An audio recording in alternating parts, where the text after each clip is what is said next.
সালমান খানের কিক মুক্তি পায় 2014 সালে। সিনেমাটি বক্স অফিসে ছিল সুপারহিট। গুঞ্জন শোনা যাচ্ছিল যে এটির সিকুয়েল আনবেন নির্মাতা সাজিদ নাদিয়াদওয়ালা। এরপর সিনেমাটির দ্বিতীয় কিস্তির ঘোষণাও দেন সাজিদ। এবার শোনা যাচ্ছে এর শুটিং শুরু হতে চলেছে আগামী বছর অর্থাৎ 2025 সালে। ভারতীয় গণমাধ্যম সূত্র অনুসারে কিক 2 এ নির্মাতারা ডেভিল অর্থাৎ দেবিলাল সিং এর গল্প শোনাতে চায়, যে চরিত্রে অভিনয় করেছেন সালমান খান। সাজিদ ইতোমধ্যেই জানিয়েছেন যে সিনেমাটি কাগজে কলমে রয়েছে এবং এর কাজও চলছে। এর আগে কিক 2 সম্পর্কে সাজিদ পিঙ্ক ভিলাকে বলেছিলেন, আমি কিকের মাধ্যমে একজন পরিচালক হিসেবে নিজেকে তুলে ধরেছি এবং এটাই আমার প্রিয় জায়গা। যে মুহূর্তে আমি কিক সম্পর্কে কথা বলি, আমি ইন্ডাস্ট্রি থেকে খবর পাই যে ডিজিটাল দুনিয়ায় নানা প্রশ্ন ঘুরছে।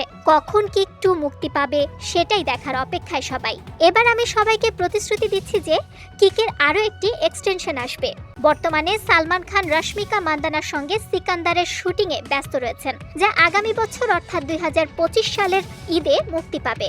শোনা যাচ্ছে এটি একটি অ্যাকশন থ্রিলার সিনেমা হবে, যেটিতে সালমানকে একটি শক্তিশালী ভূমিকায় দেখা যাবে। 2014 সালে মুক্তিপ্রাপ্ত কিকে সালমান খানের সঙ্গে আরও অভিনয় করেছেন মিঠুন চক্রবর্তী, জ্যাকলিন ফার্নান্দেজ, নওয়াজউদ্দিন সিদ্দিকী এবং রণদীপ হুদা।